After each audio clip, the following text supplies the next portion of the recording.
Hi guys, it's Morgan and welcome back to my channel. Today I'm going to be talking about the movie Toy Story 5. Now, if you haven't seen Toy Story 5, there will be spoilers in this review. So stop watching if you don't want to be spoiled.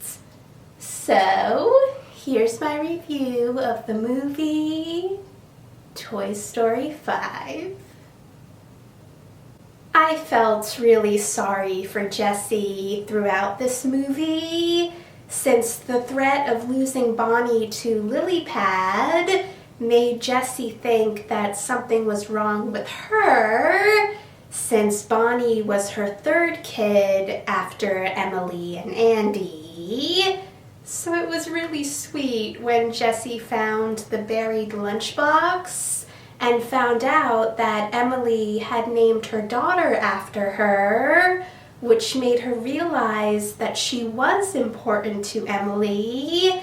And it helped Jessie come to terms with the fact that kids moving away from their toys is okay because it means that they're growing up. It was really sad to see Bonnie going from having fun playing with her toys in the beginning of the movie to being embarrassed when she arrived at the sleepover.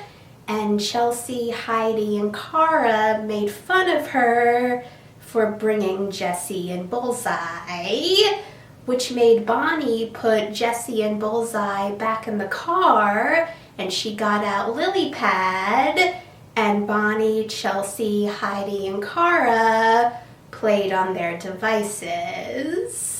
It was also really sad when, at first, after Bonnie found out that Blaze had Jessie and Bullseye, she wanted to go to Blaze's house to get them back, but on the car ride to Blaze's house, she started getting messages from Chelsea, Heidi, and Cara, and they were making fun of her for still playing with toys. So by the time she got to Blaze's house, Bonnie told Blaze that she could keep Jessie and Bullseye. But since Bonnie was clearly sad, it made Lily Pad realize that she was wrong and that Heidi, Chelsea, and Cara were not the right friends for Bonnie.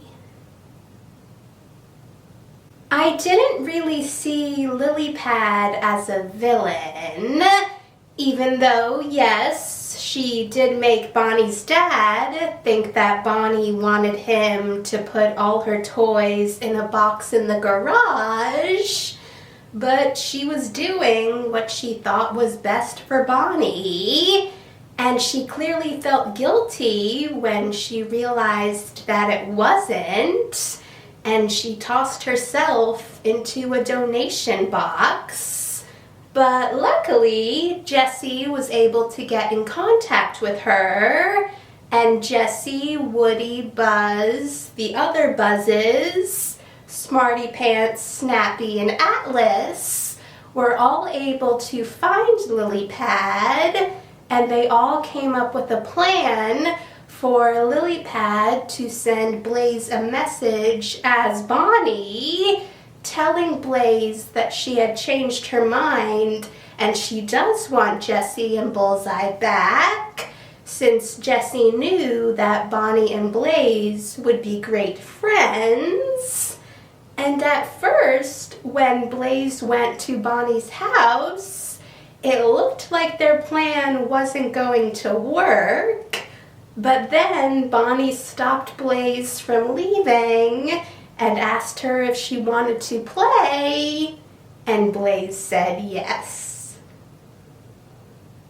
I liked seeing Jessie's feelings about Smarty Pants, Snappy, and Atlas change At first, Jessie just saw them as devices that were ruining things for toys, but as she got to know them, she realized that they weren't so different from toys and that they had also been tossed aside after they were done being used.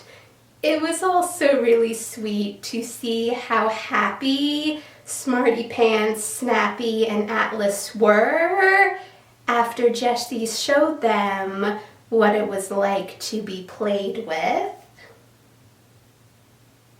Even though Woody's role in this movie is smaller than it is in the previous movies, it was still nice to see him reunite with the other toys. And it was also funny when, after they found out that Blaze had Jessie and Bullseye, Woody told Buzz to stay at Bonnie's house while he went in the car with Bonnie and Bonnie's mom so he could find Jessie. But Buzz thought that Woody didn't think he could be a good deputy for Jessie, so he went with Woody. It was also really funny that all of the other toys agreed that it was nice to see Woody and Buzz fighting with each other again. I thought the storyline where Buzz was trying to pluck up the courage to ask Jessie to marry him was really cute. And it was also really sweet when he was about to ask her, but she realized what he was trying to say, and she kissed him before he could say anything, and then told him that he was stuck with her. It was also really sweet to see that when Bonnie and Blaze were playing with Bonnie's toys, they had Jessie and Buzz get married. There's also a mid-credit scene where the other Buzzes go to different kids on a school playground, since the Buzz that we know told them that their mission is to make kids happy. And after the credits, there's a moment where the toys are performing the rap that Lily Pad played during the movie. Thanks for watching, guys! If you saw Toy Story 5, let me know in the comments what you thought about it. I also recently saw 3 Broadway shows: Two Strangers Carry a Cake Across New York, Operation Mincemeat, and Titanic, which was actually the second time I saw the show since I saw it when it was off-Broadway. So if you want to see my reviews for those shows or any of my other future videos, hit that subscribe button and I'll see you in the next video.